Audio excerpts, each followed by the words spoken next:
Así que bueno, yo arranco con la presentación y la bienvenida. Primero que nada, darles las buenas noches a todos, agradecerles por estar acá y por acompañar esta iniciativa. La conversación que esta noche nos convoca ha sido pensada, propuesta, agitada desde un programa de estudios en teoría política que se encuentra radicado en el CIES, el Centro de Investigaciones y Estudios sobre la Cultura y la Sociedad de la Universidad Nacional de Córdoba y en el CONICET. El grupo alrededor de hace 10 años viene trabajando una serie de posiciones teórico-políticas que se inscriben dentro del postfundacionalismo, pero desde hace un tiempo nos encontramos explorando una serie de autores, corrientes, temas que proponen una transformación en algunas de las discusiones centrales de la filosofía contemporánea. Y esa conversación infinita en la que estamos nos ha llevado a dar lugar a un seminario que se llama Arqueologías Políticas del Porvenir, que lo estamos coordinando en la Facu de Filo, y estamos compartiendo algunas de esas lecturas con intenciones de darle continuidad un poco a esas indagaciones desde otro lugar. Este ciclo de conversaciones los hemos pensado desde el grupo para poner en relación algunos de esos temas con los del seminario y además con lo que otros vienen trabajando y que se pueda alimentar, expandir, polemizar esa exploración. El encuentro anterior fue sobre realismo especulativo y en esta ocasión nos convocan los materialismos poshumanos y para ello invitamos a la colectiva Materia. Noelia Billy, Paula Fleisner y Guadalupe Lucero son docentes e investigadoras de la carrera de Filosofía de la Universidad de Buenos Aires y hace 4 años que trabajan colectivamente como colectiva Materia. Y también nos acompaña Gabriela Milone, que es docente e investigadora de la Universidad Nacional de Córdoba y que participa también en la colectiva.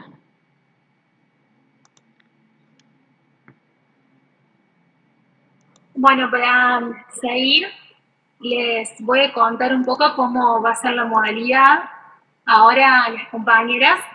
van a arrancar con 2 preguntas que les hemos propuesto de parte del grupo de investigación y luego de que ellas se introduzcan, vamos a habilitar a que hagan preguntas desde el chat de YouTube. De hecho, lo pueden ir haciendo mientras ellas hagan la introducción y después nosotros lo vamos a ir leyendo, así las viendo respecto de las consultas y las dudas o comentarios que se vayan haciendo desde YouTube, ¿sí? Pero para arrancar y entrar un poquito en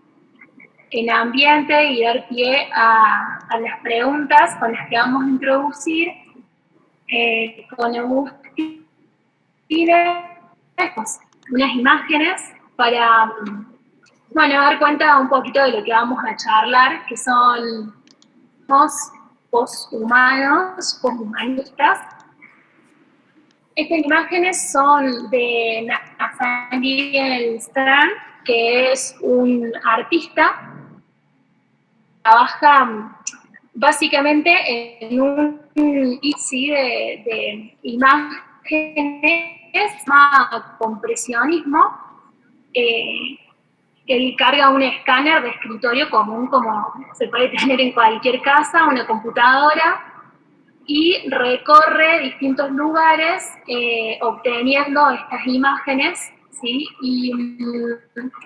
dinamismo que existe entre su cuerpo y el paisaje va formando estas representaciones bastante peculiares, ¿sí? Que luego se producen como obras de arte. En particular estas que estamos viendo están dentro de la serie de compresionismo, se llaman imágenes ondulantes, rippling images, y esas las tomó en un último trabajo que hizo con un escáner y una computadora adaptadas para hacer buceo, y las sacó en Cayo Largo, en Florida, en un arrecife de coral vivo, y su objetivo, cuenta, era exponer el lugar, ¿sí? Y la tecnología con la que él produce estas imágenes, las limitaciones, posibilidades, potencialidades, construir esta serie en particular. Acá cito particularmente lo que dice el artista: mis movimientos bajo el agua, mis relaciones con la vida y la gravedad, lo que veo y lo que no puedo ver, los peces y las plantas, la respiración y la fluidez, y se ven afectados en y a medida que se crean estas imágenes. Pensamos que, bueno, podía ser una buena introducción para una conversación posthumanista, estas imágenes que reflejan básicamente vínculo con entre la tecnología, el trabajo humano de este artista y también el paisaje y el resto de los no humanos. ¿Se están viendo las imágenes? Me parece que no. Ahí... Qué lástima. A ver, que lo guardamos un ratito. A ver. Claro, porque como yo estoy haciendo la transmisión, estoy compartiendo mi pantalla. A ver, a ver. Ahora sí. Si quieren ir comentando ahí en YouTube, técnicos del contexto y la situación, o que estuvieron viendo mi cara. Pero bueno, ya ahora tienen la introducción, básicamente, y les vamos a ir mandando las imágenes. Básicamente lo que queríamos vincular con las preguntas con las que iban a introducir las chicas, que era, bueno, cómo piensan la relevancia del materialismo poshumano en el panorama teórico actual y qué puntos de convergencia y divergencia ven dentro de esas lecturas y esas discusiones en particular. Si quieren aguardamos un ratito como para poder ver las imágenes. Sí, si me dan un segundo. A ver. El artista, veo que preguntan ahí, se llama Nathaniel Stern. Ahí se ven.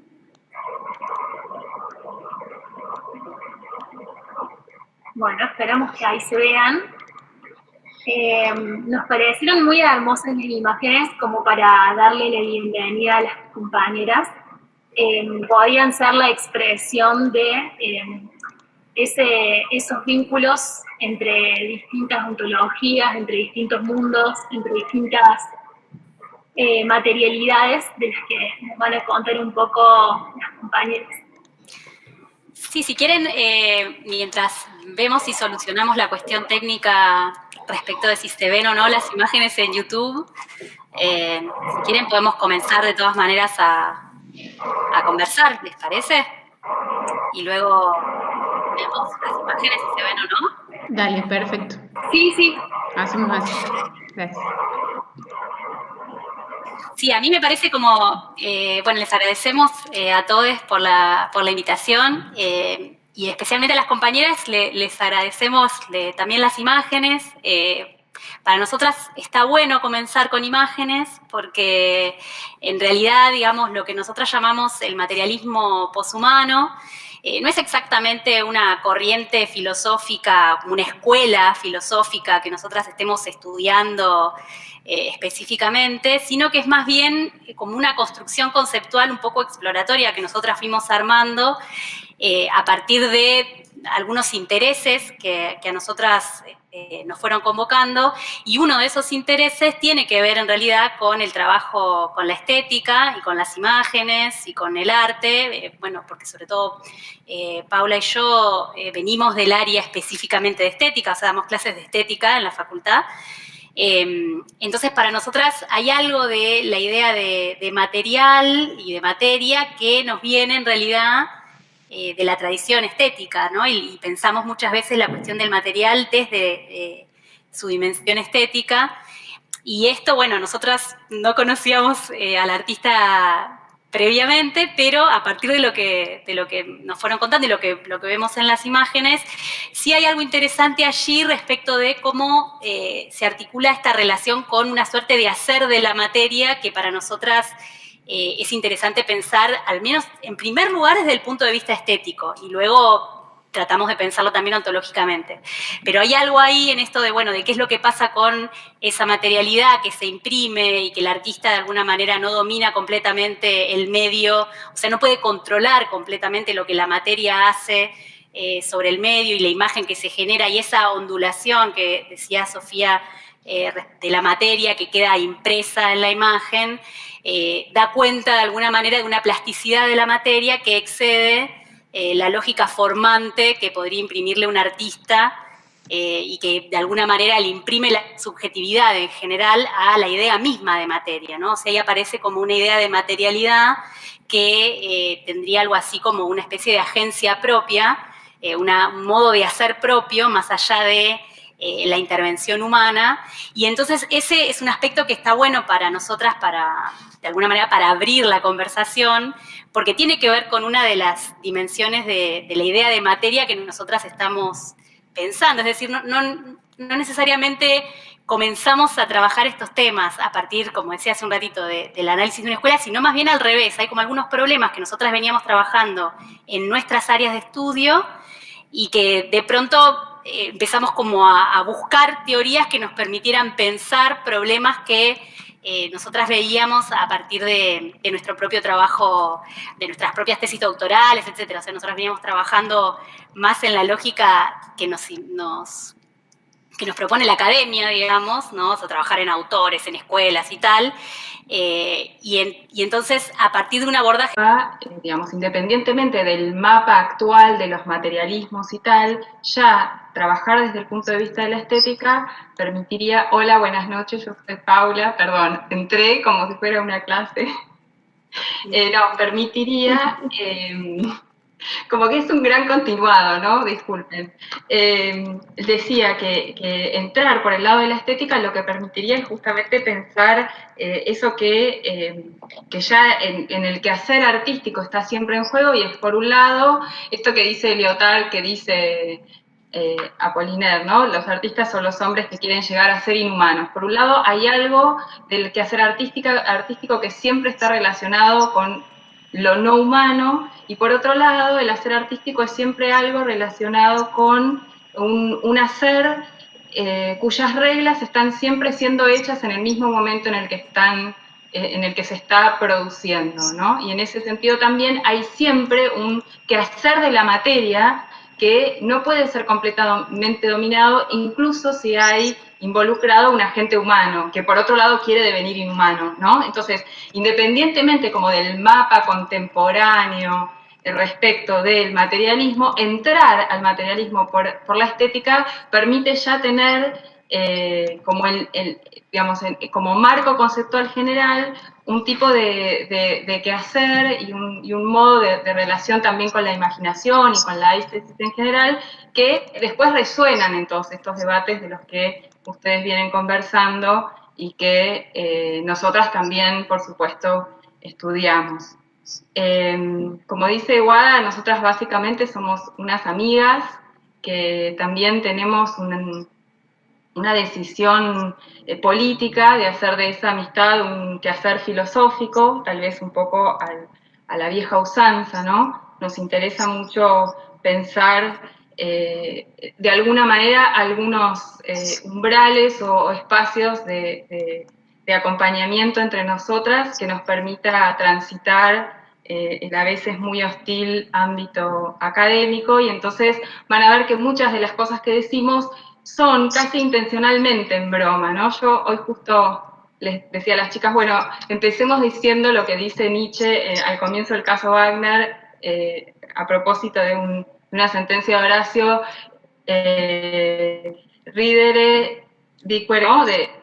cosas muy serias riendo. Nosotras nos reímos mucho, vamos a hacer bromas probablemente, si no estamos muy cohibidas, pero un poco esa es la idea, hacer también de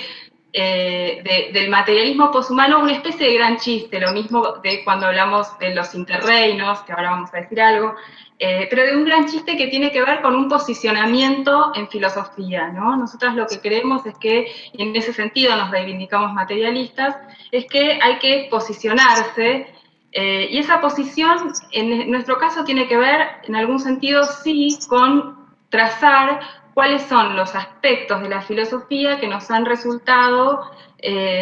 menos o más estériles y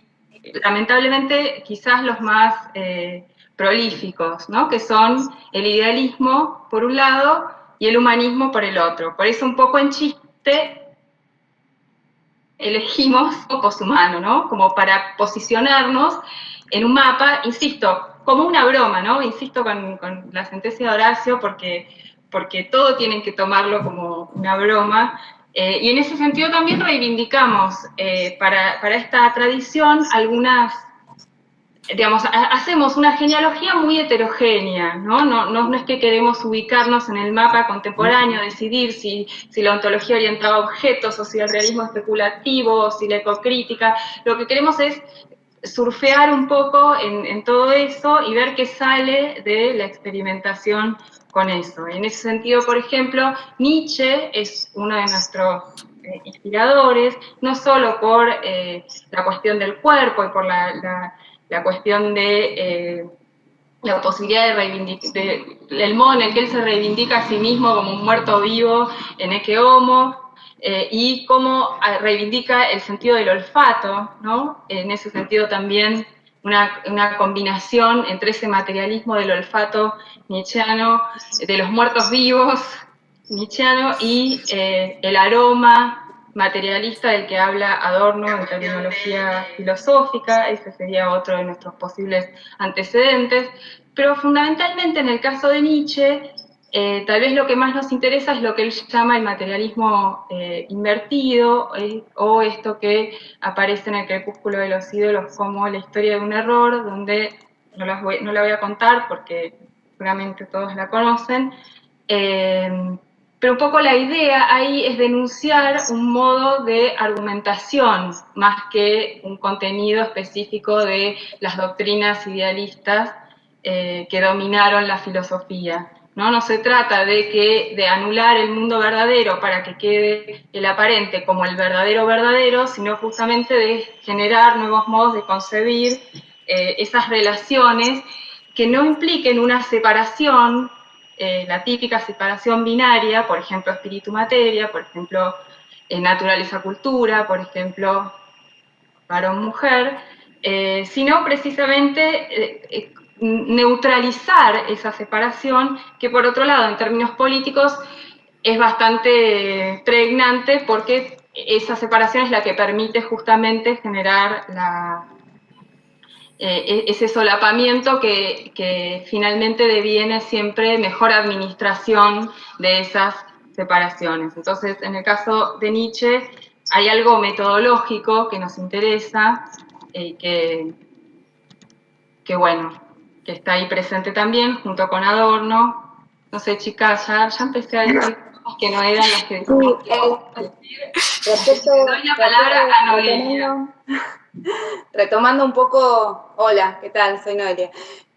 Retomando un poco lo que decían Paula y Guada, para nosotros asumir una posición materialista es eso, asumir una posición y hacer un gesto hacia, digamos, la problematización de la forma argumentativa idealista, retomando de alguna manera tanto a Nietzsche como a Adorno, y por eso para nosotras, digamos, en nuestra exploración nunca se trató tanto de arribar a algún tipo de concepto o de noción de materia, digamos, algún dogma de materia, que puede ser, bueno, digamos, en nuestra tradición filosófica hay muchos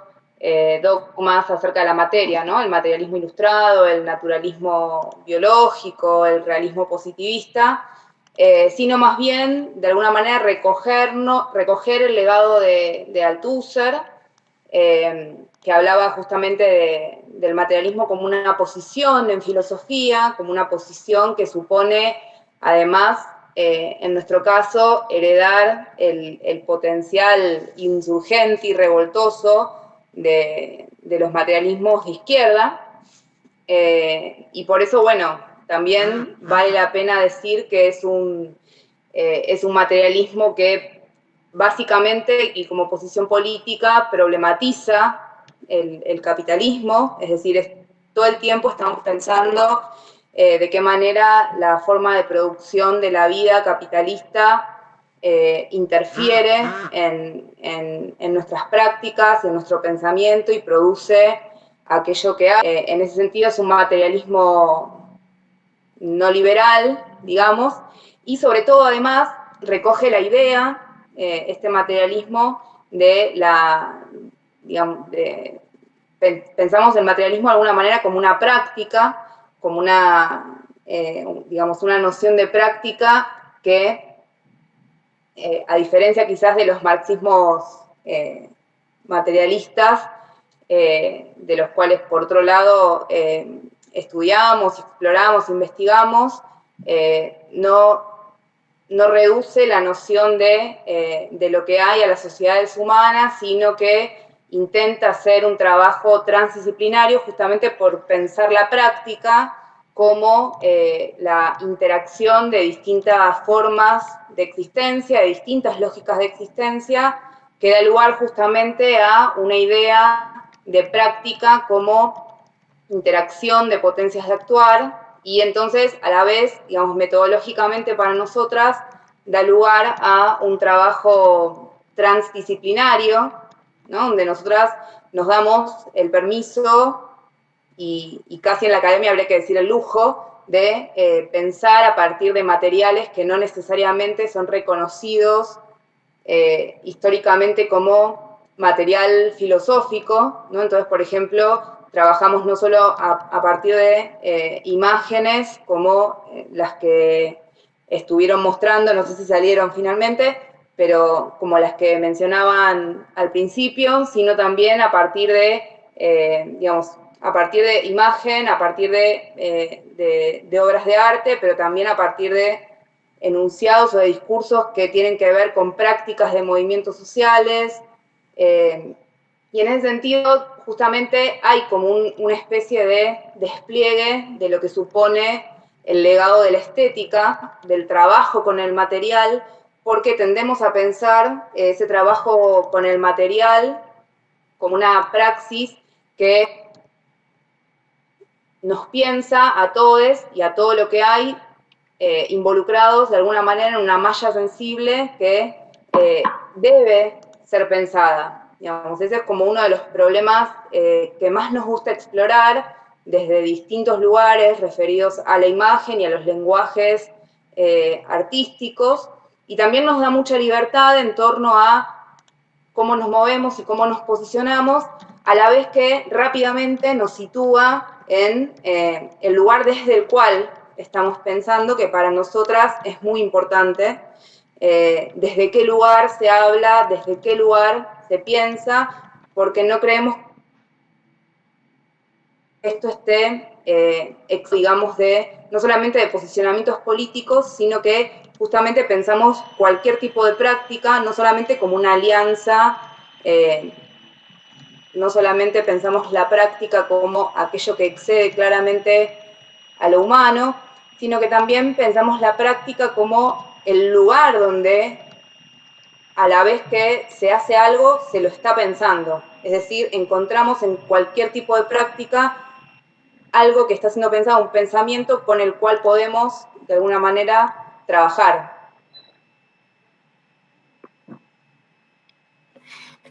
Sí, a mí como que me gustaría agregar en relación a esto que hay como muchas de las teorías o de las líneas de trabajo que ustedes vienen explorando, a las que nosotras llegamos en realidad casi también de una manera un poco exploratoria, pero a partir de de un trabajo muy fuerte sobre justamente la idea del poshumanismo, del antihumanismo. O sea, nosotras venimos de tradiciones, nosotras veníamos, a partir de nuestras investigaciones doctorales, etcétera, de tradiciones también posfundacionales, postestructuralistas, etcétera, y por lo tanto, digamos, somos deudoras también de una tradición antihumanista, pero llegamos en realidad al problema del materialismo a partir de casi un chiste, como decía Paula, por diversas cuestiones que nosotros veníamos trabajando, pero a partir de una suerte de reencontrar el problema de los viejos reinos medievales que dividían la materia y dividían lo existente, y es a partir de esta como nueva exploración sobre el reino animal, mineral, vegetal, que nosotras llegamos de alguna manera a los problemas del cambio climático, el antropoceno, etcétera, etcétera. O sea, nosotras a partir de explorar el problema de qué pasa cuando queremos pensar los modos de existencia, por ejemplo, minerales, vegetales, qué pasa con la jerarquización implícita siempre en los discursos filosóficos respecto del lugar de la vida humana como una vida privilegiada y por lo tanto como un principio antrópico para ordenar todo lo existente, cuando nosotras casi en chiste volvemos a pensar el problema de la vegetalidad, de la mineralidad, que es algo que también se piensa mucho desde las teorías literarias medievales, que trabajan, digamos, sobre literatura medieval, es que nosotras llegamos a pensar justamente el problema, por ejemplo, de el antropoceno como un modo de pensar la cuestión geológica, ¿no? Un modo de pensar el giro geológico, que también nos permite como entrar en ese debate desde un lugar que de alguna manera es diferente de digamos, lo que sería de ese debate. ¿Qué significa falacia geológica? ¿Qué significa el antropoceno en tanto que es una reivindicación o es un modo de volver a problematizar el modo de hacer del mundo que excede las lógicas antrópicas de explicación de lo existente? Entonces, esas teorías nosotras las volvemos a transitar desde esta perspectiva. De hecho, nosotras nos encontramos con Gabriela Milone a partir de justamente casi este chiste, digamos, ¿no? Nosotras armamos un simposio en el cual queríamos pensar las agencias minerales, vegetales y tal, y bueno, justo Gabriela estaba trabajando con su equipo de investigación la cuestión de la piedra, en poesía, en literatura, etcétera, y es ahí donde nosotras, de alguna manera, dijimos, bueno, tenemos que dialogar con ella, tenemos que pensar con ellos, pero digo, de vuelta, no armamos nuestro mapa, no armamos nuestro mapa como tratando de construir una suerte de convergencia entre teorías, de estructura de mapa coherente de todas las teorías, sino más bien a partir de determinados problemas o inquietudes que a nosotras nos van convocando y para los cuales nosotros vamos buscando en todo este debate contemporáneo las herramientas que a nosotras nos sirven para abordar esos problemas. Bueno, el Manu me dice que tengo que hablar. Esto por privado. Manu me dice. Seguimos, Gabriela. Bueno, sigo yo. Bueno, ya todos me conocen. Pero bueno, está bueno esto que decís, Guada, lo estoy escuchando, amigas queridas. Porque es cierto, un poco por estas afinidades. Para usar ese viejo concepto decimonónico de las afinidades electivas, un poco porque nos encontramos, pero también porque, claro, ¿no? Escuchándola, escuchando a Paula, escuchando a Noa, escuchando a Tehuada, también como pensar esto, ¿no? Como esta idea de gesto y de genealogía heterogénea, dijiste, Pau, hace un rato.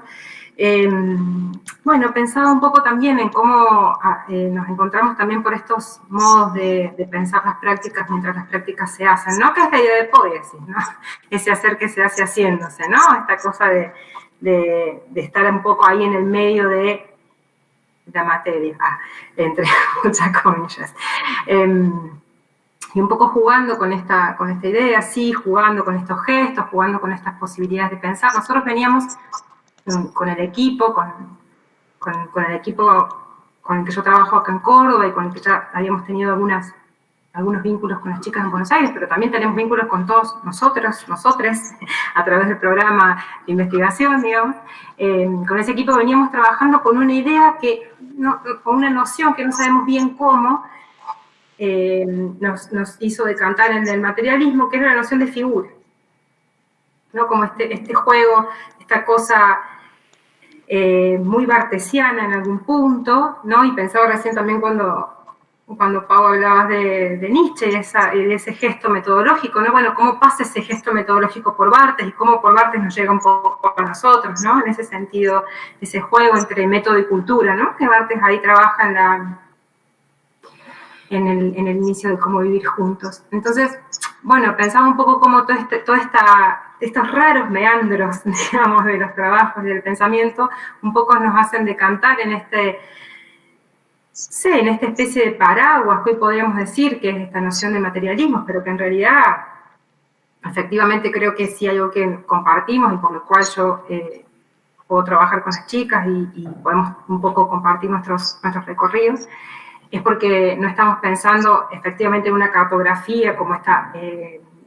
como una escena de la teoría, ¿no? Es hacer una escenografía de la teoría en términos cartográficos y marcar los lugares y las preponderancias de esos lugares, sino más bien, insisto nuevamente, bartesianamente, pensar más en coreografías, ¿no? De nociones y de lecturas, y de trabajos con los textos, ¿no? Entonces, en ese sentido, pensaba en esa idea de Eagleton, ¿no? En ese texto Materialismo, cuando dice, asistimos a un florecimiento del significante materialismo, ¿no? Entonces, pensaba en esa idea y seguir con esta idea de juego y de risa, ¿no? Pensar en esta idea del florecimiento como, bueno, eso, como una especie de apertura a un significante en variación, para tomar esa idea ¿no? Que Maniglier toma de Saussure, ¿no? En variación, y que en esas variaciones hay posibilidades de identificar, de abrir, de seguir haciendo florecer. En ese sentido, digamos, no sé, yo diría que nuestro trabajo, lo digo al interior del equipo radicado en Córdoba, al que les mando saluditos porque seguro que todos están conectados. No, pero digo, en el trabajo que hacemos en el equipo, que es muy importante, ¿no? Esto del trabajo en equipo, y el que el equipo comparte con la colectiva Materia. No sé si podemos pensar así como específicamente en un trabajo de materialismo, del neomaterialismo, del poshumanismo, ¿no? Como esto es algo que está en florecimiento continuo, en deltificación continua, en algo que está abriéndose y que todas las lecturas en ese sentido son de un desde a un hacia, ¿no? Continuamente, de un desde, cierta idea de la materia, ese materialismo con mayúsculas, como... Bueno, otros materialismos sin materia, o de diversas temporalidades, o de lo que a nosotros nos gusta llamar siempre en borramiento categorial, perspectivas, ¿no? Perspectivas materialistas. Entonces, en ese sentido, digamos, el poshumanismo, lo así llamado poshumanista, podría ser, bueno, uno de esos tantos materialismos que florecen, digamos, pero que, bueno, en definitiva florecen junto a otros y con otras posibilidades y con otras dicciones y con otras flexiones. En ese sentido yo pensaba algo también en relación a lo que, bueno, como para unificar un poco también cómo llegamos a este, y cómo nos metemos todos abajo del mismo paraguas materialismo, pero que en realidad estamos pensando, como decía, coreografías de figuras. Pensaba también en una noción que nosotros venimos trabajando mucho y que a mí me interesa particularmente para lo que yo trabajo, que es la voz, dicho así como la voz, parece como un fantasma, pero bueno, sí, la voz en la escritura poética, digamos, ¿no? Y lo que a mí me gusta pensar y jugar con la idea de materialismo fónico, traer a colación como una operación crítica de lectura, algo que también venimos trabajando y poniendo en escena, que es la idea de ficción teórica, ¿no? Y en ese sentido, digamos, también un poco correrse del dogma, de la categoría, de la noción, de la cosa cerrada, sino justamente disputarle, ¿no? Como a la teoría su parte de ficción y a la ficción su parte de teoría, ¿no? Entonces, en ese ida y vuelta o en esa especie de quiasmo entre el imaginar y el teorizar, instalar, ¿no? Como una forma de trabajo, una forma de lectura, insisto, en mi caso particularmente, esto lo asumo a firma, digamos, a título personal, bartesiana, ¿no? Esta idea de poder soñar una investigación, como dice Barthes por ahí, o esta idea de poder imaginar una teoría, o esta idea de poder ficcionar una teoría y teorizar una ficción, no en ese doble juego. Entonces, en ese caso, en este sentido también, esta me parece que es una manera, bueno, nosotros lo llamamos ficción teórica, pero podemos llamarla de diferentes maneras, esta forma de trabajar. Me parece que tiene que ver, sí, con la posibilidad de responder a cierto agotamiento frente a las formas académicas de trabajo, y en este sentido lo que decíamos lo que decía Noé recién respecto de, bueno, unirse de materiales que por ahí pueden ser marginales o liminales a ciertas investigaciones, a ciertos trabajos, incluso la legitimación teórica de esos materiales, poderse munir entonces de esos intersticios teóricos, podríamos decir, ¿no? Esos intersticios en ese borde entre teoría y ficción. Entonces, en ese sentido, digamos, creo que importa menos un concepto cerrado, dogmático de materia, materialidad, materialismo, etcétera, que la posibilidad de ficcionar una teoría sobre la materia o teorizar una ficción sobre la materialidad y así, sobre todo cuando trabajamos y cuando estamos enfrentadas más que nada a la preocupación por cómo leer y pensar materiales estéticos. Me callo. No, Pau. No, dale. Hola. Oh. No, de que también en relación a lo que venía diciendo Gaby, que hay algo respecto de también cómo uno se sitúa respecto de esas corrientes que nos vienen de alguna manera de afuera, por decirlo, no sé cómo decirlo, que en realidad tienen como preocupaciones que quizás no son exactamente las nuestras, y que en realidad a veces los materiales artísticos o cuestiones que atañen a problemas concretos, por ejemplo, bueno, Noelia mencionaba recién la relación con algunos problemas de las organizaciones sociales o de cuestiones que se vienen pensando, por ejemplo, en distintas formas de activismo ambiental o activismo social, y que de alguna manera construyen sus propios problemas a los cuales nosotras nos podemos como acoplar desde un uso de la teoría, un poco como decía, bueno, Gaby recién, bueno, yo sumo a lo que decía Gaby, capaz que estaba diciendo otra cosa, Gaby, pero no importa. De utilizar casi ficcionalmente la teoría, es decir, a nosotras nos sirve pensar a partir de estas herramientas conceptuales o de estas herramientas metodológicas, pensar problemas que quizás no son exactamente los que generaron esas discusiones. Y en ese sentido, para nosotros sí es muy importante pensarlo en términos artísticos o en términos activistas, porque eso nos permite como anclar el problema en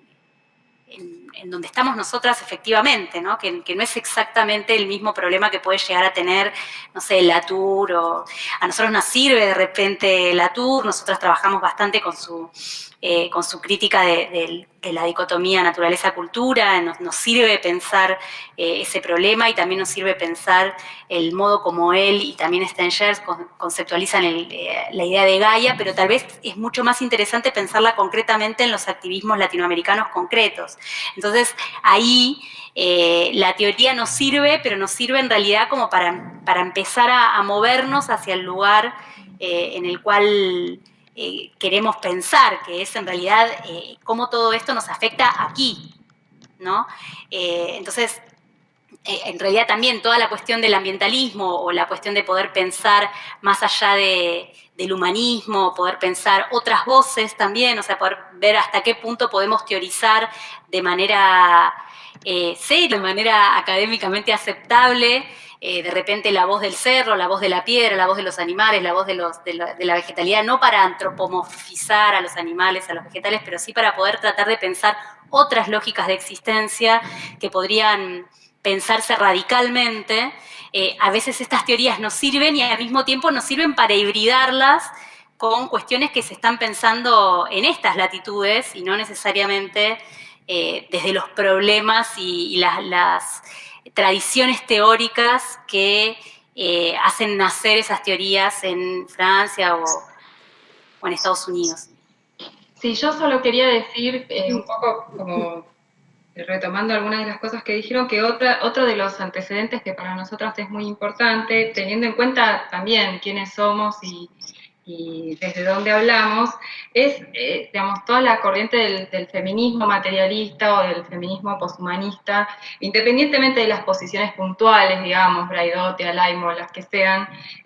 sí, hay todo un modo de acercamiento del feminismo al problema del binarismo occidental, que de alguna manera está en nuestros cuerpos ya habitando la universidad, digamos, más allá de que no sea puntualmente digamos, no lo incluyamos como un tema dentro a desarrollar dentro del materialismo poshumano, sí es, como Nietzsche y Adorno, digo, ya que mencionamos puros varones, en realidad Stengers, Alaino, no sé, Braidotti o Haraway, o todas ellas juntas, pensando, o de Fred, todas ellas pensando siempre desde un punto de vista metodológicamente nuevo, ¿no? Entonces, cuando hablamos de la necesidad de salir del antropismo, no olvidamos jamás que el antropismo es un antropismo y que es hacia eso también, o que ese es uno de los, digamos, de los límites que quisiéramos señalar en nuestra práctica de pensamiento colectivo, ¿no? Creo que por eso también nos hacemos muchas amigas, como Gaby. Y Bennett, que hay que nombrarla. Lo que quería agregar era que justamente, digamos, si nos reconocemos dentro de, o nos inscribimos en realidad dentro de una tradición poshumanista, tiene que ver, por una parte, con la formación que tuvimos, que bueno, en la academia, y sobre todo en la academia en Buenos Aires, es una formación muy dura, y por muy dura me refiero a muy europea, o bueno, en nuestro caso muy europea, pero sobre todo que gira en torno a los discursos legitimados de la filosofía europeos o anglosajones, y nosotras sentimos, digamos, a partir de estas formaciones que tuvimos, cada quien, digamos, se doctoró en un autor europeo, somos de alguna manera especialistas en algún autor europeo que habla un idioma que no es nuestro idioma nativo, no es nuestra lengua madre. Digamos, nuestra idea con el poshumanismo es poder llevar ciertas lógicas de pensamiento de las cuales nosotros nos reconocemos deudoras, digamos, y que se inscriben de una forma más o menos global en lo que se reconoce como el movimiento, o como la línea, o como la escuela antihumanista, digamos, reencuadrarla en un enfoque no antropocentrado, que suponga sino el descentramiento de lo humano, y esto para nosotras, digamos, es la clave también de alguna manera de cómo desde la periferia de los grandes centros de investigación del mundo, filosóficos o políticos, podemos pensar también cuál es nuestra particular coyuntura a la hora de reflexionar sobre algunos temas y cómo anclar nuestros discursos en prácticas concretas. Y en ese sentido, digamos, una incomodidad que a nosotros nos surge todo el tiempo en nuestro trabajo y en nuestros grupos de investigación, tiene que ver con reconocer que de alguna manera muchos de los discursos que incluso desde los materialismos o incluso desde los poshumanismos siguen dando vueltas todo el tiempo en torno a algún tipo de noción universal de lo humano. Digamos, ahora esto está siendo muy trabajado en torno a las diferentes versiones del antropoceno, ¿no? Y entonces, bueno, hay como toda una discusión en torno a cómo llamar a eso, si es antropoceno, si es capitaloceno, si es plantacenoceno, si es chuluceno, o sea, ¿qué es? La mayor incomodidad nos surge cuando, de alguna manera, que en muchas de estas denominaciones lo que subyace es una idea de una humanidad que es única, que es la misma, que es universal, y por eso, un poco retomando lo que decía Pau, nuestra práctica de pensamiento todo el tiempo apunta a reunir, digamos, a reenfocar todas las críticas antihumanistas, digamos, en un no antropocentrismo, pero que también el no antropocentrismo no supone quedarse en el estadio de la muerte del hombre, la muerte del sujeto, sino poder evaluar no solamente las formas de socialidad diversas que hay entre les humanes, digamos que somos muchos y que hay distintas formas de ser humano también, sino además la forma en que cada pueblo, por decirlo de alguna manera, hace socialidad a partir de diferentes ontologías, ¿no? Que es algo que hoy en día está muy en boga, digamos, desde ciertos trabajos que hizo la antropología y que se denominan en general el giro ontológico, y que, digamos, tiene mucho que ver con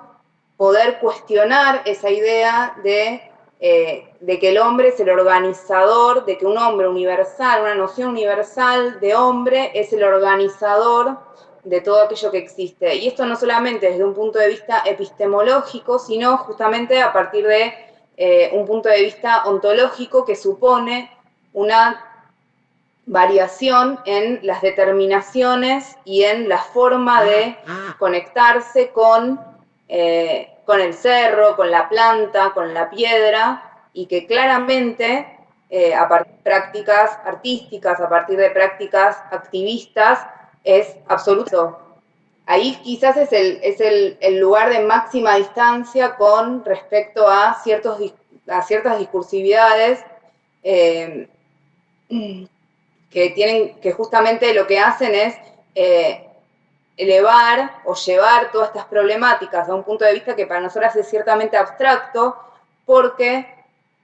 no tienen en cuenta justamente la diversidad de los humanos, de los humanos que lo que quieren es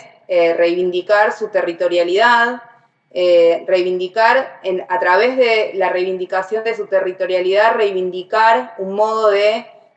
digamos, de encontrarse embebidos en una malla sensible con el cerro, con las plantas, con los animales, con los que hacen comunidad, y que es, digamos, por eso decía al principio, es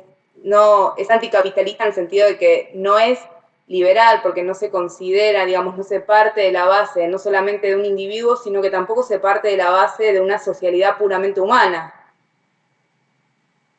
Para nosotras, digamos, para la perspectiva que mal vamos explorando, justamente la idea de poder conectarse con todos aquellos seres, y recuerdo que durante mucho tiempo las identidades feminizadas, digamos, y un montón de formas de lo humano que hoy en día reconocemos como humanas han sido, digamos, les ha sido negada la identidad humana. Digamos, no solamente tiene que ver con poder reconocerse en esa multiplicidad de formas de lo humano, sino también qué supone esa multiplicidad de formas de lo humano en cuanto a cómo se concibe todo lo que existe y cuáles son las formas de hacer comunidad que son locales, a la vez que todo esto lleva a un tipo de producción de prácticas materiales que o bien reproducen o bien resisten relaciones de producción capitalista, que para nosotras es uno de los problemas más importantes en cuanto a cómo pensar problemáticas que tienen que ver con el calentamiento o con problemáticas que tienen que ver con la destrucción de las territorialidades y de formas de vida, sobre todo. Estoy hablando mucho, estoy me cago. Bueno, gracias. Primero, agradecerles a las 4 por la participación, ya va casi una hora. Creo que Gonzalo dijo que hay varias preguntas ya en el YouTube, pero yo digo, bueno, además de agradecerles, quería preguntarles dos cosas que me surgen en función de lo que dijeron ahora. Una es que, una sería la siguiente, que apareció, me parece, bastante en lo que dijeron, que es, digamos, usar el término o la expresión materialismo, materialismos posthumanos como un modo de posición contra o en confrontación con otros. Y al mismo tiempo, por lo que me pareció escuchar, digamos, o de lo que pude escuchar, ese modo de confrontación, o digamos que hay algo irreductible, digamos, en asumirse como materialista, que es asumirse en una posición de disputa o de confrontación con otras. Bueno, eso viene ya en una vieja historia de esto. Pero al mismo tiempo, los enemigos, o las enemigas, o lo que sea, fueron varias, digamos, fueron el idealismo humanista, dijo Paula, el capitalismo, hay, no sé, eso, digamos, la primera cosa que me surge, digamos, en torno a eso es en qué medida hay en esto, digamos, una posición irreductiblemente conflictiva, digamos, sería lo primero. Y el contra quién, digamos. Bueno, contra quiénes, me parecieron muchos, digamos, en la confrontación y eso, digamos, la posibilidad, digamos, una cosa que me surgía ahí es como, no como duda, como ni siquiera es pregunta, es cuando pregunta eso, ¿cómo localizar el enemigo cuando el enemigo tiene tantos rostros? Y ahí como que, ¿cómo posicionarse? Y la otra cosa que creo que sí, por ahí ha sido más discutida en torno del materialismo, que aparece fuerte al principio y después no sé si tanto, creo que al principio parecía fuertemente como una práctica de argumentación, como asumir cierta actividad o agenciamiento o agencia a lo no humano, a los existentes no humanos, pero parece haber ahí como no siempre, pero por eso, para ahí va la pregunta, un privilegio de la acción, o de la actividad o de la práctica. Como que, aun cuando no, como que el gesto poco humanista sería otorgarle agenciamiento, agencia, práctica, acción a aquello eh, que no la tendría en principio para una perspectiva humanista. Pero, digamos, mi pregunta ahí va si a un punto la excepcionalidad no se ubica en la acción, en la actividad o en la práctica, como el acento estaría ahí, ¿no? Y no, y no lo pasivo, lo inactivo, lo que no. Bueno, digo, me parece que hay diferentes acentos, el acento más de una geoontología o de una cuestión de lo mineral, de las piedras, que quizás. Pero como hay, parece dos gestos, o atender a eso, a veces escuché cómo relacionarse, construir comunidad con eso, u la otra versión sería como otorgarle actividad a esa, o también actúa la piedra. Bueno, ese, digamos, en torno, no sé, me surgieron como dos líneas de indagación, en función de lo que ustedes plantearon, en torno a la conflictividad inherente, digamos, y en torno a la actividad inherente a la materia. Bueno, como para empezar, digamos, a conversar algo en función de lo que plantearon ustedes. Yo contesto la conflictividad y ustedes la agencialidad, o al revés. ¿Qué quieren, chicas? Dale, Pau. No, yo me quiero hacer cargo porque yo empecé diciendo esto de los enemigos, que de todos modos no es una lógica de enemistad, aunque sí es una lógica, es la asunción de una posición, es siempre la asunción de algo del orden de la conflictividad, en efecto, pero es más también por la búsqueda de un lugar, no tanto por el intento de aniquilar otras posiciones, y en ese sentido de lo que se trata, digamos, el conflicto es con el modo de argumentación eliminativista que tienen eso que vos llamaste nuestros enemigos, digamos. En ese sentido yo traía a colación precisamente a Nietzsche, porque no se trata de decir no existe el idealismo, lo que hay es el materialismo, o no existe el espíritu, lo que hay es la materia, sino de lo que se trata es de pensar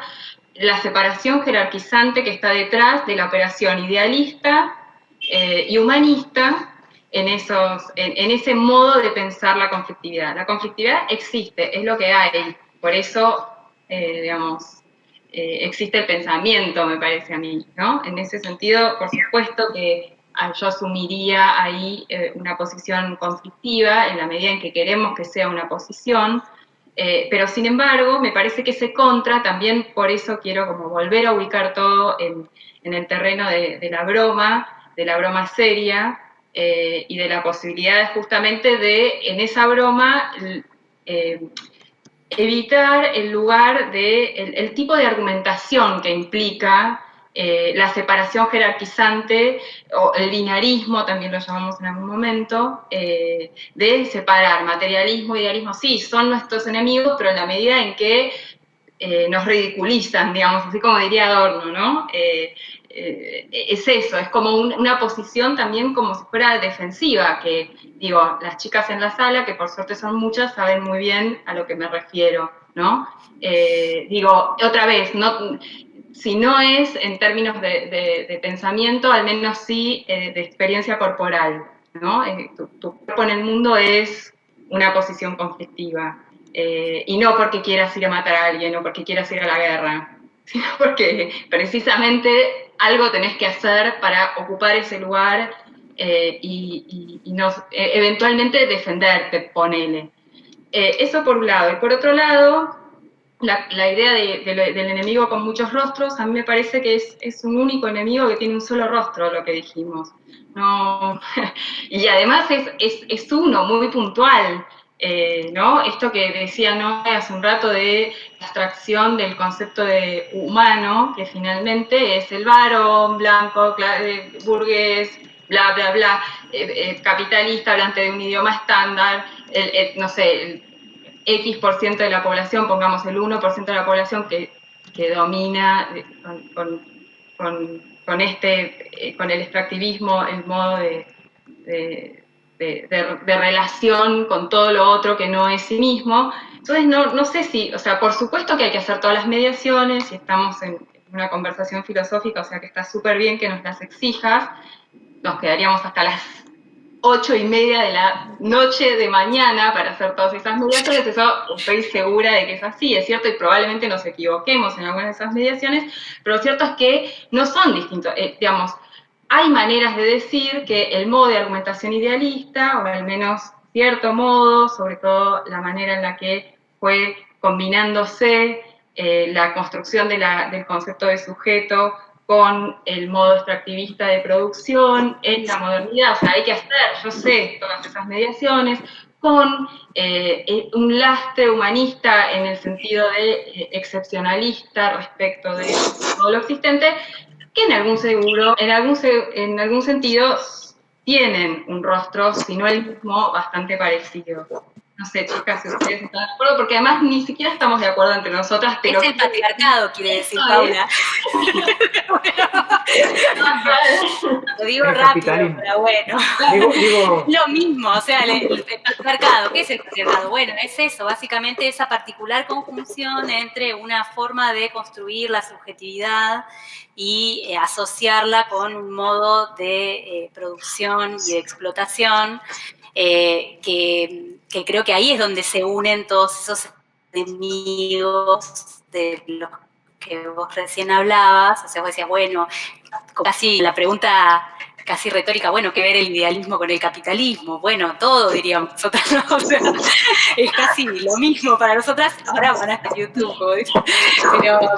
¿qué queremos decir con eso? Evidentemente hay una particular construcción explorando, o sea, no sé,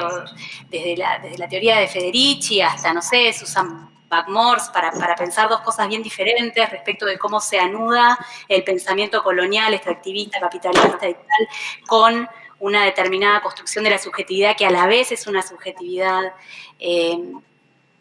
patriarcal, digamos.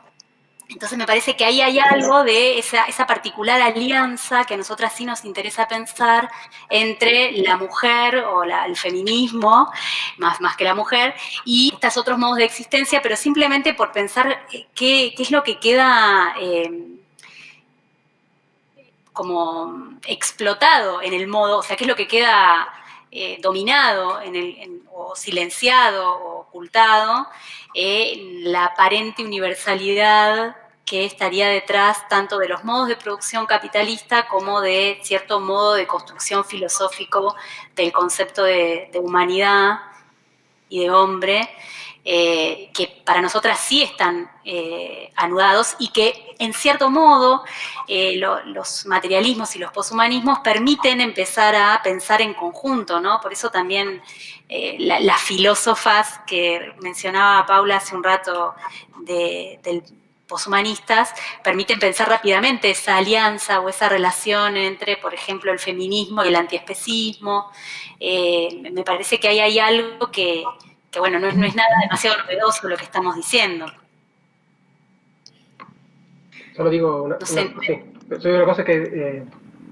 no sé, la Noe quería decir algo, pero ahí cambié de posición la Noe, no sé si, porque se enojó, pero digo, hay muchas preguntas en YouTube. Sí, antes de las preguntas que yo no veo en YouTube, porque bueno, estoy con el celular, porque no veo nada, básicamente. Le estoy hablando al teléfono. No, lo que quería decir respecto de la agencia es que, sí, de alguna manera trabajamos todo el tiempo la cuestión de la agencia porque nos parece uno de los organizadores en torno a los cuales se hizo la operación más grande de antropogénesis, ¿no? La progresiva deprivación de capacidad de actuar o de potencia de actuar, para decirlo con Latour, respecto a cualquier otra entidad que no sean las entidades humanas, digamos, y dentro de las entidades que incluso hoy, como decía antes, podemos reconocer como humanas solo alguna parte de esa humanidad, digamos, que justamente el varón blanco, digamos, un privilegio otorgado a la racionalidad encarnada en un cuerpo blanco, que habla un idioma estándar, que vive en una cierta región del planeta, etc. Entonces, para nosotras es una operación muy importante poder hacer una especie de excavación y de exploración de cómo ese proceso fue llevado a cabo. Por eso cuando nosotros decimos que es casi un chiste, que nos repartimos, que Paula se dedica a la animalidad, Guada se dedica a la mineralidad y yo a la vegetalidad, tiene que ver con que también nos interesa mucho hacer como un trabajo quizás muy pequeño en torno a los resultados, pero que tiene que ver con ver de qué manera, para ponerlo en un tema que hoy en día es como muy actual, por ejemplo, cuando se retoma la cuestión de la biopolítica o, digamos, de las vidas que valen o no la pena ser salvadas. Nosotros esto lo venimos trabajando, por ejemplo, hace un tiempo más o menos extenso en torno a, bueno, a qué rasgos se le atribuyen a la vida para poder hablar de una biopolítica. Entonces, por ejemplo, como en un concepto que está en boca de casi todas las intervenciones en torno a, en este momento, la pandemia, y en torno a la socialidad humana, y en torno al confinamiento, e incluso en torno a la interacción de seres humanos con animales no humanos o con formas limítrofes de lo viviente como los virus, hay una determinada noción de lo viviente y de la animación digamos que se deduce de toda una historia de pensamiento acerca de lo viviente, y que entonces cada quien desde diferentes lugares vamos haciendo como un trabajo de exploración muy minucioso, quizás, mínimo en ese caso, donde, por ejemplo, hablo desde lo que yo hago, que me dedico más bien a las lógicas de existencia vegetal, uno puede ver cómo progresivamente, digamos, progresivamente desde Aristóteles, o sea, casi desde el inicio de lo que se llama filosofía para nosotros en Occidente, ha habido una serie de determinaciones de lo que es la planta, de la capacidad de hacer de las plantas, que digamos, es una posición que desde nuestro punto de vista es muy interesada, es muy marcado el interés antropocentrado de esas definiciones, y entonces eso impacta, a nuestro entender, directamente en la manera en que se piensa la política en torno a lo viviente, ¿no? Ya, digamos, todos hemos leído a Foucault cuando habla de la emergencia de la noción de vida sintética a partir de la modernidad, etcétera. No obstante lo cual, hay un montón de estudios por hacer porque vemos que en la decantación, que los discursos públicos o el uso de la palabra en la esfera pública tiende todo el tiempo a acentuar y enfatizar y intensificar todos los rasgos que aparentemente han sido criticados y salados, etcétera, y que no obstante lo cual siguen siendo conceptos rectores de lo que es lo viviente, de lo que es la sociedad, de lo que es la comunidad, que evidentemente, digamos, hay ciertas cuestiones que han sucedido en el ámbito de la filosofía o en el de la teoría que no han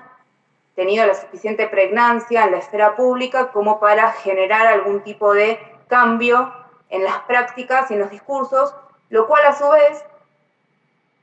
impide reconocer otras formas de lo viviente que, como decía antes, tienen que ver con una forma de hacer comunidad con seres no humanos que no es que hay que imaginar, que están teniendo lugar, solo que es muy difícil, sobre todo desde la filosofía, que tiene una tradición muy dura y muy rígida en muchos casos, es muy difícil poder darles alguna entidad y poder directamente pensarlos, que es algo que a nosotros nos preocupa mucho y por eso quizás nuestro trabajo es muy chiquito y muy mínimo, pero a nosotros nos interesa mucho hacer ese trabajo. Nos parece que lo más, digamos, que el aporte más grande que podemos hacer quizás es ese trabajo mínimo con esas fuentes, que son fuentes tan transitadas que casi se ha hecho imposible leerlas de otra manera, ¿no? Porque uno habla, por ejemplo, en el caso de las plantas, de alma nutritiva, y casi todos saben a qué nos referimos, no obstante lo cual, todo lo que eso supone es muy difícil de desandar, y así uno puede recorrer toda la tradición antigua, toda la tradición moderna, la tradición contemporánea, y eso es algo muy preocupante. ¿Por qué? Porque cuando de repente estamos en el mundo contemporáneo, porque a los de filosofía medio que nos pasa eso, ¿no? Estudiamos un montón de tradiciones, vivimos casi en un mundo paralelo de discursividades que se crearon en otros momentos de la historia, y cuando de repente tenemos que lidiar con problemáticas contemporáneas, es muy difícil tener las herramientas. Y por ejemplo, a mí me preocupa un montón, digamos, me preocupa muchísimo como persona que se dedica a la filosofía, encontrar el enfoque y las herramientas apropiadas para intervenir en un ámbito como el argentino y el latinoamericano, donde la cuestión de lo vegetal y las formas de existencia vegetal no entran dentro casi de la problematización filosófica, no obstante lo cual rigen casi todas nuestras vidas en la medida en que el motivo y todo el aparato productivo, agroindustrial, envenenante, destructor de formas de vida campesinas, destructor de formas de vida que ni siquiera están sometidos al régimen de occidentalización que supone el campesino, no pueden ser pensadas desde el ámbito de la filosofía, porque justamente tenemos una noción de lo vegetal que es casi aristotélica. Entonces, es muy complicado desde el ámbito filosófico poder reconstruir de una manera estratégicamente interesante estos problemas cuando ese pequeño o gran, o al menos agotador trabajo de excavación en nuestra tradición, que es lo que finalmente nos puede permitir generar algún tipo de concepto que nos permite intervenir de una manera relevante en los problemas que tenemos hoy en día. Por ejemplo, como decía, cómo intervenir desde el ámbito filosófico con posturas postmetafísicas, postfundacionalistas en problemas tan relevantes para nuestra vida como el monocultivo, la soja transgénica, etcétera, etcétera, que son problemas que impactan no solamente en nuestra vida cotidiana, en términos de la salud corporal de los humanos, sino también en términos de cuáles son las poblaciones que se va a permitir que vivan de la manera en que quieren vivir y cuáles no, cuáles van a ser fumigadas y envenenadas y cuáles no, cuáles son las divisas que van a entrar a nuestro país a partir de cuáles van a ser los centros organizadores de nuestra economía. Es decir, hay toda una serie de problemas en torno a esa noción de vida que se está manejando y que uno puede ir detectándola en un montón de discursos actuales, antiguos, tradicionales, que es muy difícil de desandar y que, bueno, hacemos como nos proponemos hacer un trabajo que, por supuesto, no vamos a poder hacer por nosotras mismas, pero que nos parece como quizás el más importante que podamos hacer desde la filosofía. ¿Quieren que activemos las preguntas de la gente en YouTube? Pero como hay gente que quiere hacer preguntas.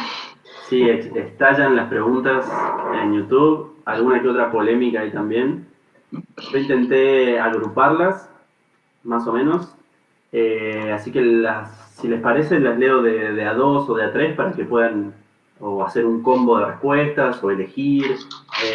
Algunas igual recién las han...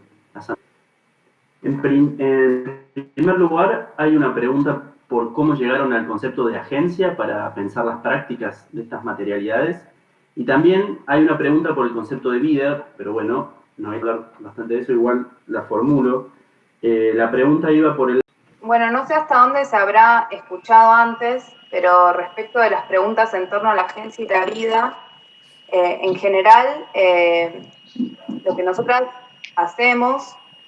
digamos, un referente contemporáneo acerca de la noción de agencia, digamos, puede ser la manera en que tanto Latour como Stengers retoman la cuestión de la agencia como potencia de actuar y como algo inherente a toda materialidad por el mero hecho de existir, pero no solamente por el hecho de existir, sino que esto involucra también una cuestión que tiene que ver con la animación en general, es decir, cómo las agencias interactúan y no solo atribuir la agencia a aquella forma del actuar que tiene que ver con la racionalidad que reconocemos como humana. En ese sentido, para nosotras ha sido muy importante todos los aportes que se han hecho desde diferentes discursividades que tienen que ver tal vez con lo científico, ¿no? Entonces están los aportes de ciertas investigadoras que hacen física cuántica, Karen Barad, pero también,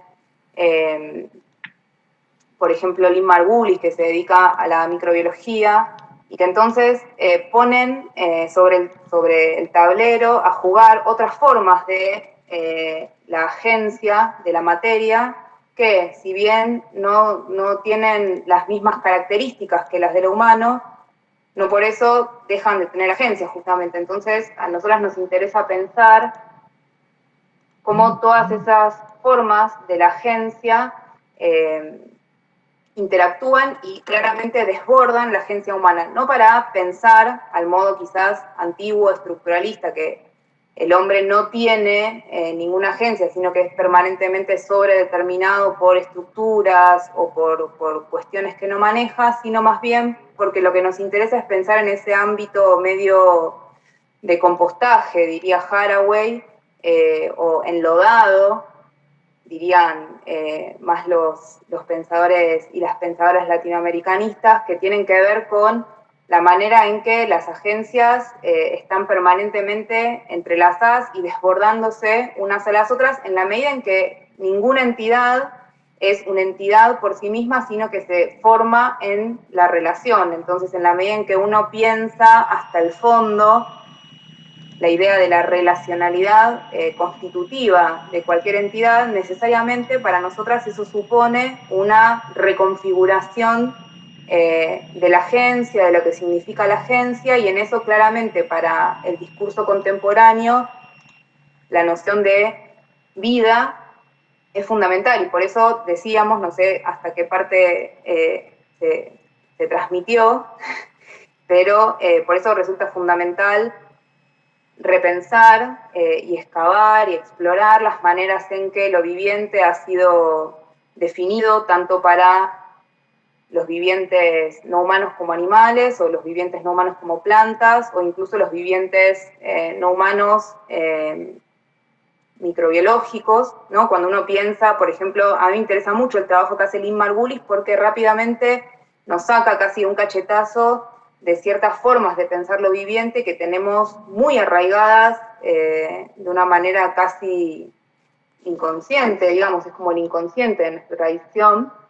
y que claramente solo pudo hacerse visible a partir de la emergencia de la biología en la modernidad, que también supone muchos problemas, pero más allá de eso, por ejemplo, la idea del especismo para pensar no solamente lo humano, sino el antiespecismo, que es uno de los discursos más extendidos dentro del ámbito de los estudios animalistas. Cuando uno, por ejemplo, se pone en contacto con las investigaciones microbiológicas, ahí lo que aparece es que hay formas de vida que ni siquiera tienen especies, con lo cual eso rápidamente relativiza muchas de las nociones de lo viviente con las cuales pensamos, y no necesariamente nos hace desecharlas, sino que más bien nos hace repensar la manera en que se privilegia unas por sobre otras, y en general ese privilegio, como diría Ludueña, tiene su causa en una necesidad permanente de los humanos de atribuirle características de la forma humana a otras formas de lo viviente o a la noción de vida como tal.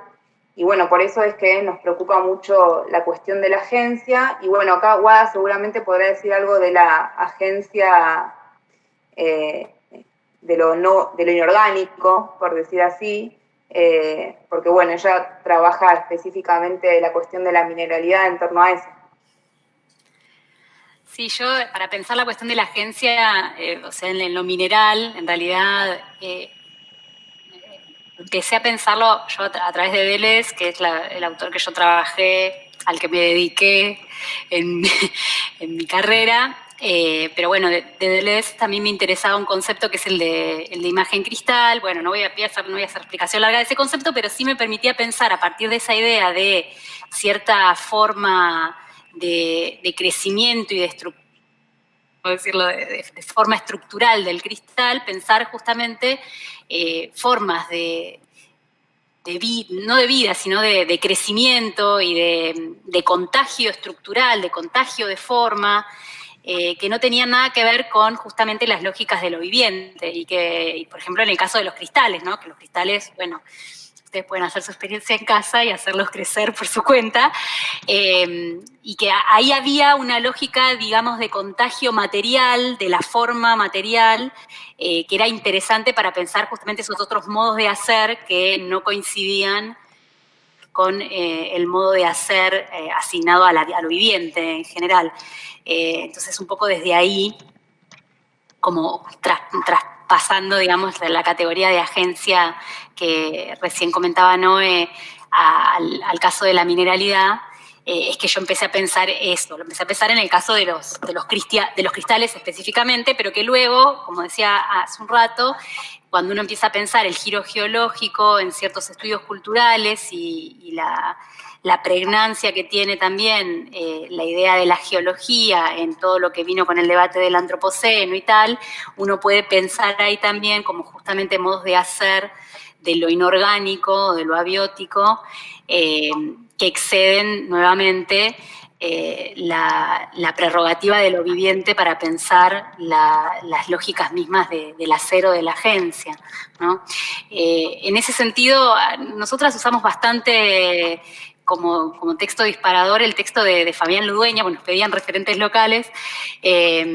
más allá del principio antrópico, donde justamente lo que hace Ludueña es pensar esa suerte de obstáculo epistemológico que es la vida, incluso cuando se quiere pensar más allá de lo humano,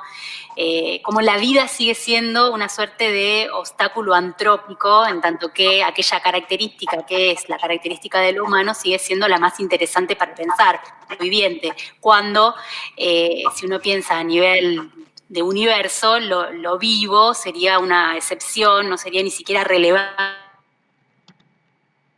pensar en cósmicos, por ejemplo, ¿no? Entonces, bueno, ahí es donde uno puede como volver a recuperar la idea de la agencia inorgánica. Luego, a mí, esto lo digo casi a título personal, me interesa muchísimo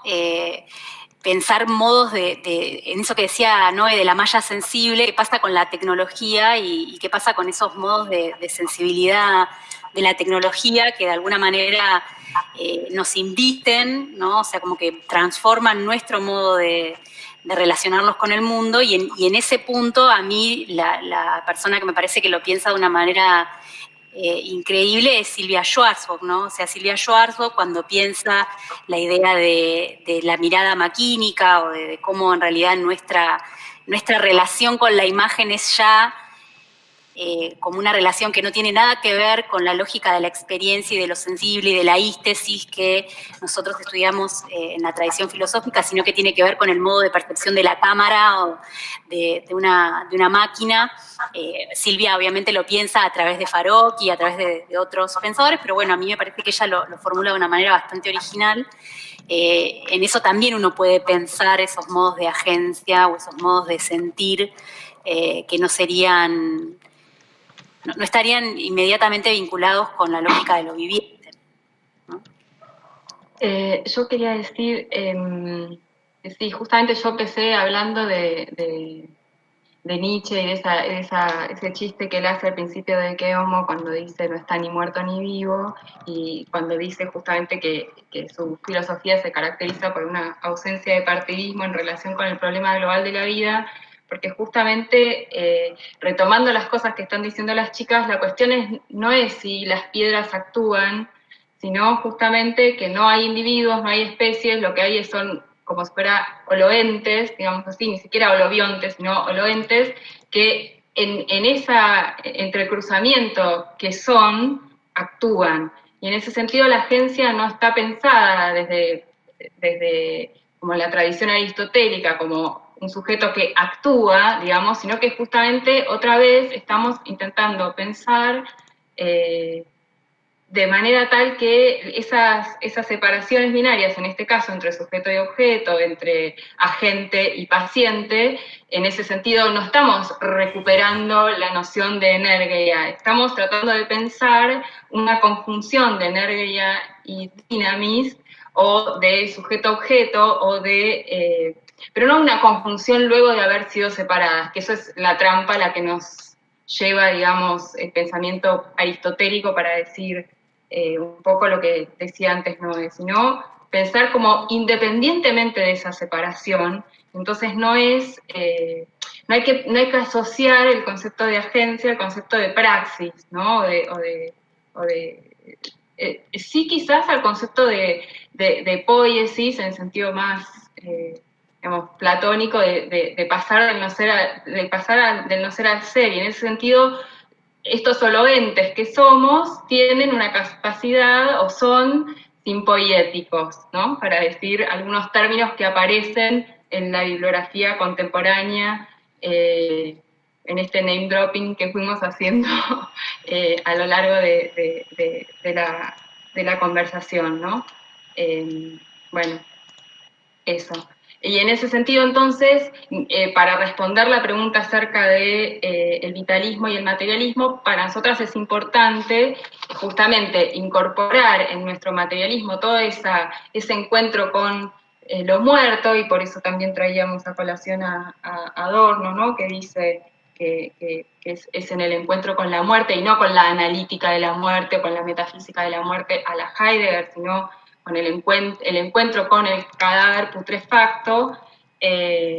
que se puede llevar a cabo una reflexión en torno a un materialismo que no subsuma en la idea de materia en una idea de vida. En ese sentido, por ejemplo,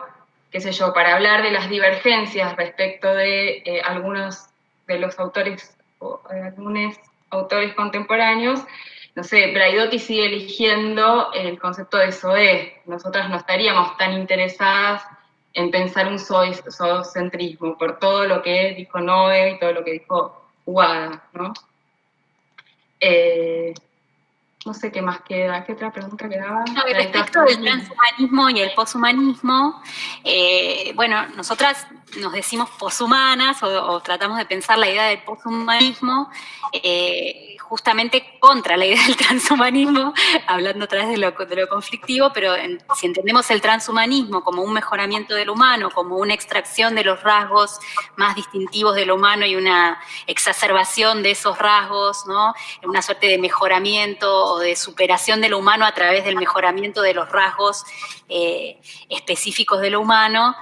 nosotras tendemos a pensar más, ahí sí, en el sentido de Braidotti, en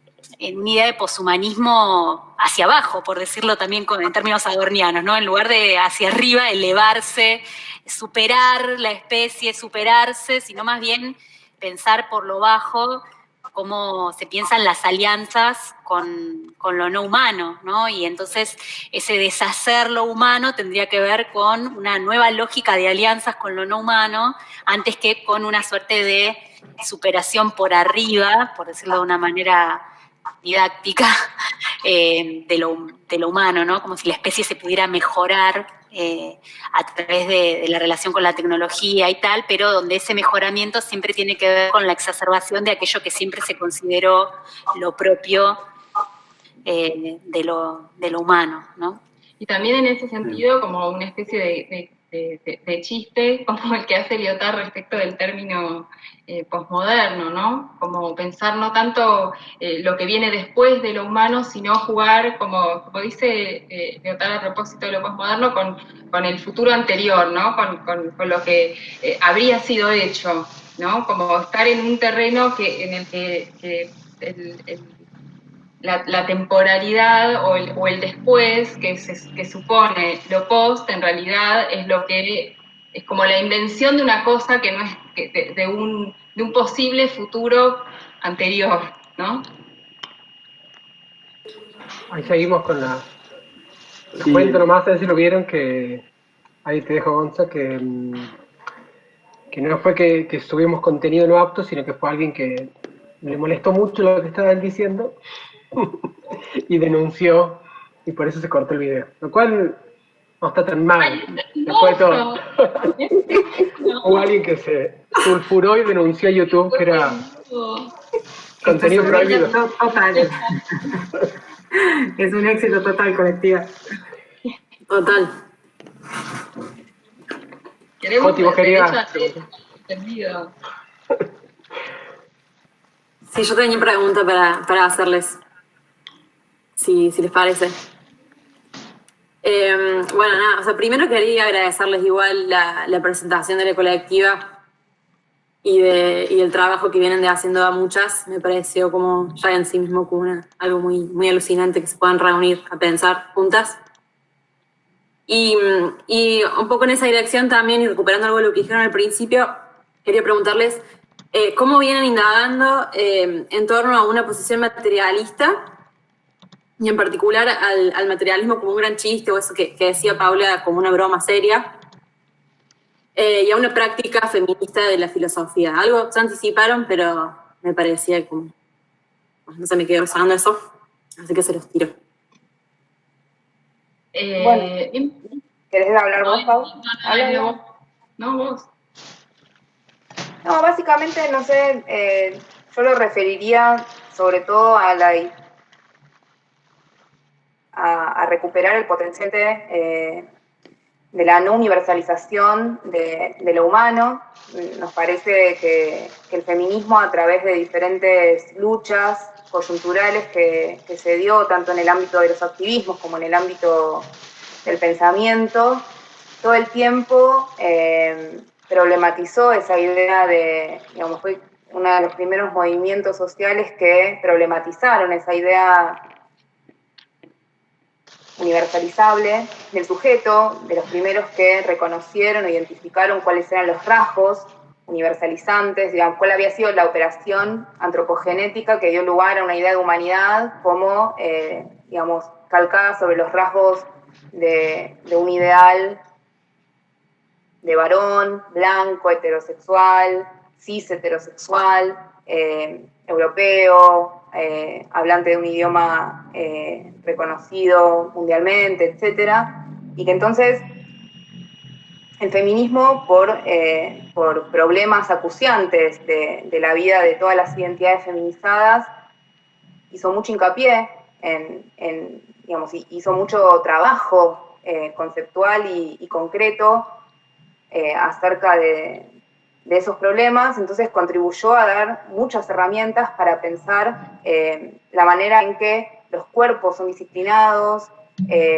las prácticas son disciplinadas, y a la vez como todas esas prácticas y esos cuerpos son también una manera de estar en el espacio que genera, digamos, que no es que meramente está en el espacio, sino que genera su espacio, que genera su temporalidad, y entonces esas son como herramientas permanentes que nos obligan, nos fuerzan a pensar algo nuevo respecto de nuestras tradiciones. Por otro lado, hay toda otra línea de indagación que también llevamos adelante, como decía antes, de manera chiquita y lenta, que es como suele ser la indagación en filosofía, y que por eso muchas veces resulta tan insuficiente o tan frustrante, que tiene que ver en cómo se ha asociado históricamente a las identidades feminizadas con lógicas de existencia supuestamente no humanas, entonces cómo se ha asociado a ciertas formas de la animalidad, a ciertas formas de la vegetalidad, incluso a ciertas formas de lo mineral o de lo artificioso. Y entonces hay toda una serie de constelaciones conceptuales ahí interesantes de desarmar, para ver cuáles son los rasgos que están involucrados y que son, de alguna manera, digamos, de lo que se alimentan los discursos misóginos, los discursos machistas, patriarcales. A ver, espero que ahora no nos denuncien otra vez el video, porque estamos diciendo patriarcado, pero que tiene que ver justamente con eso, ¿no? Como con esa doble inscripción de, por un lado, mirar cuáles son los problemas contemporáneos en torno a esto, y por otro lado, volver a nuestra tradición y ver cómo estos discursos se han hecho posibles y cómo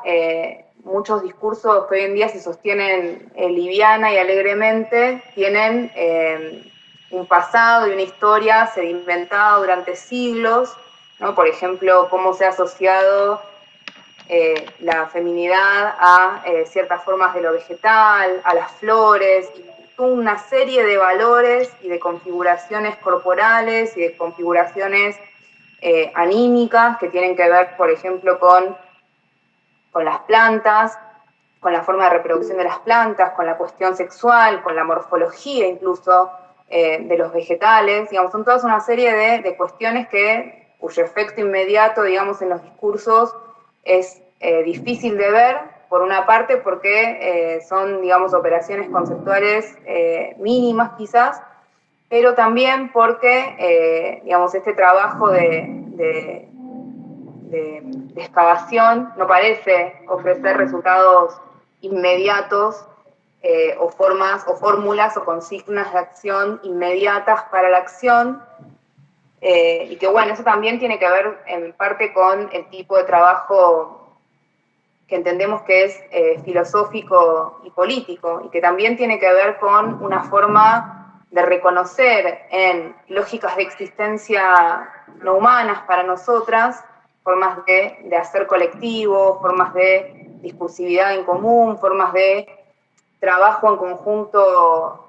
difícil, ¿no? Porque nosotras también escribimos, además de dar clases juntas y de prácticamente convivir, de alguna manera escribimos juntas, digamos, todas prácticas que en general se piensan como los lugares de lo individual o del individualista, o en todo caso de que, digamos, como lugares que dan lugar a algo así como una individualidad. Nosotras en nuestra práctica hacemos hacemos de nuestra práctica en conjunto y colectiva una posición política que quisiéramos emparentar con formas de existencia o con lógicas de existencia que por ahí nuestra tradición reconoce como no humanas, ¿no? Como la de las plantas, o como la de ciertas formas de comunidad animal, o como ciertas formas del crecimiento que tiene que ver con lo mineral, como decía antes Guada.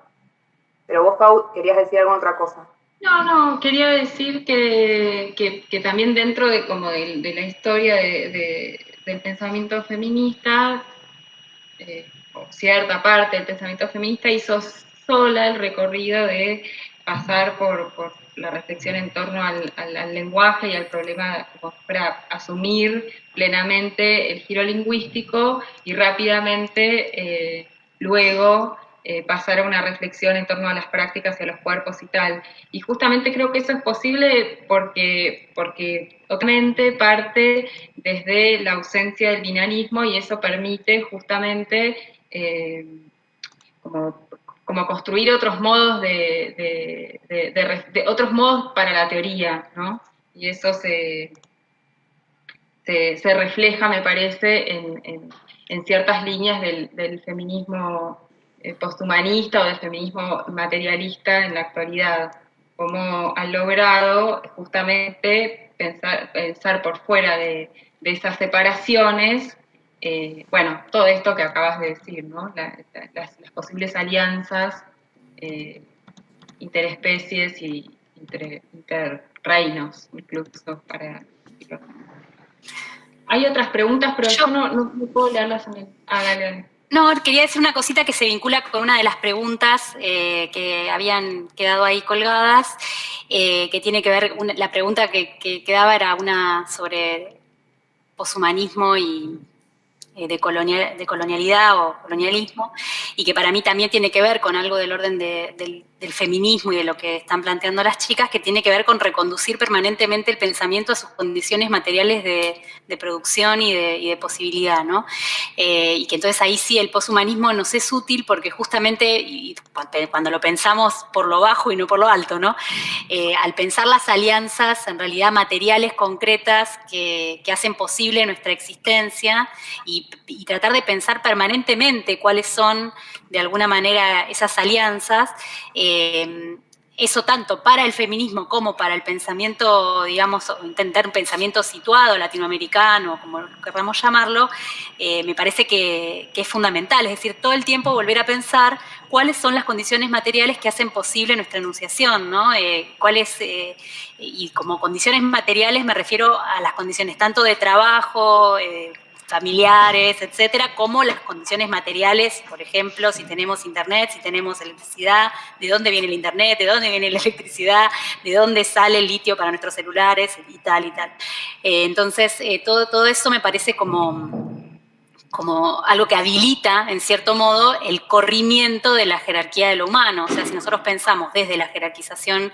de lo humano como algo que tiene, digamos, un derecho sobre todo lo demás, es muy difícil pensar justamente eso en términos de alianzas, lo pensamos en términos de conquista, en términos de derecho, de posesión.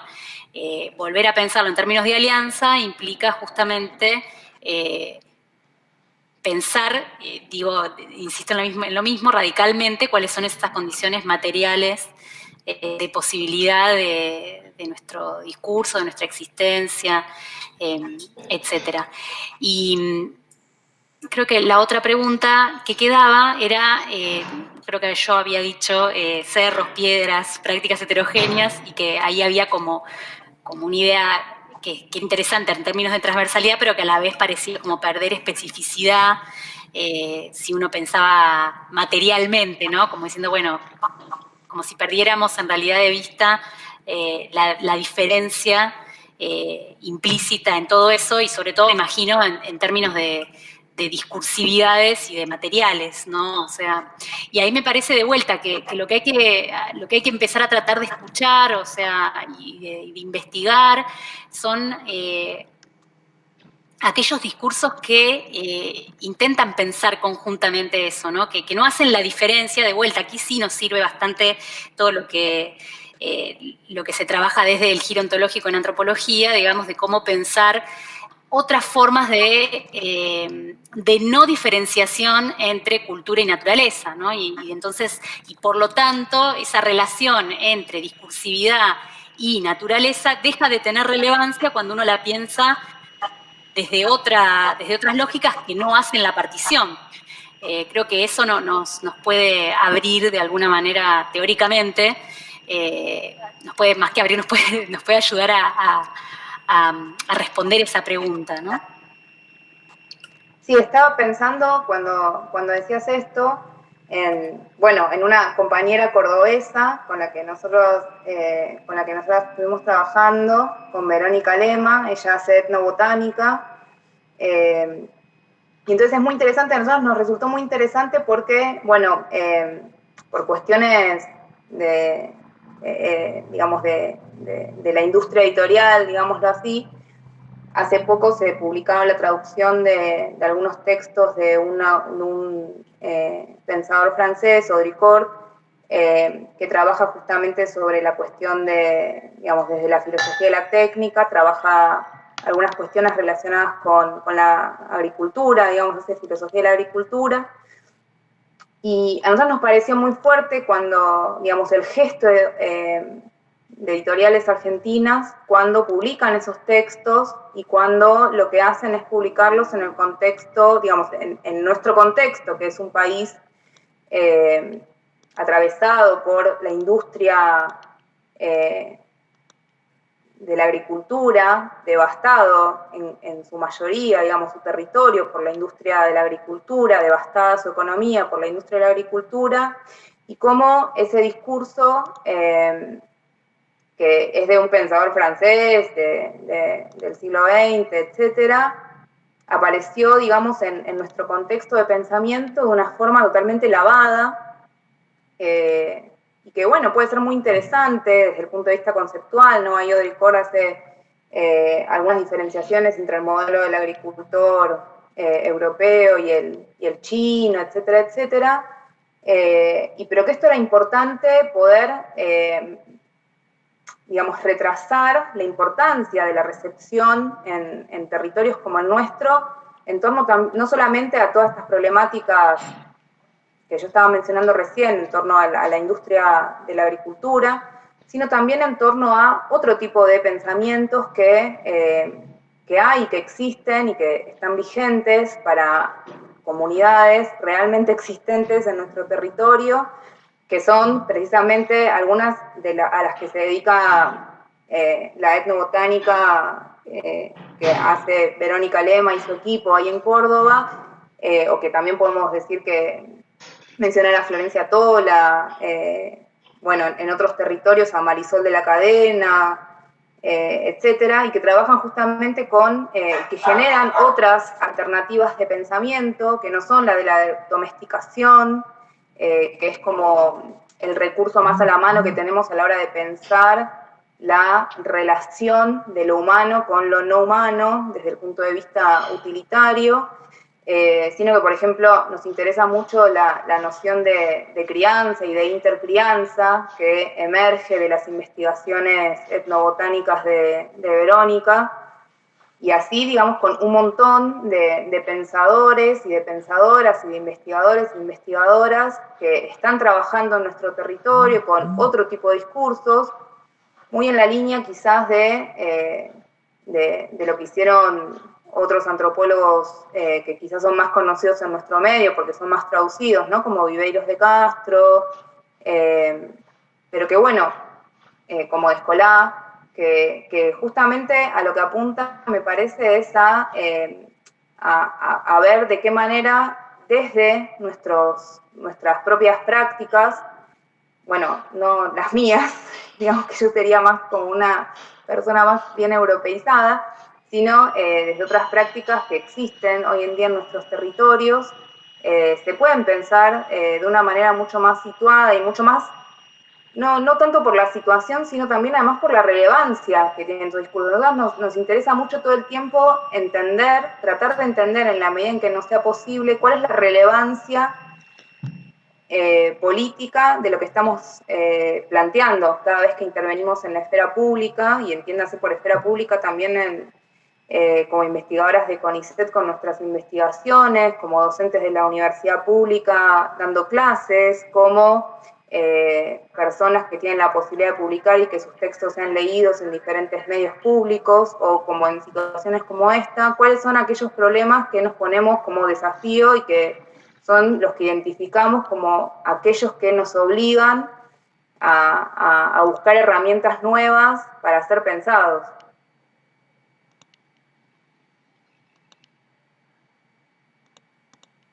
No sé si, creo que ya estamos, ya son las 10 de la noche, en esta transmisión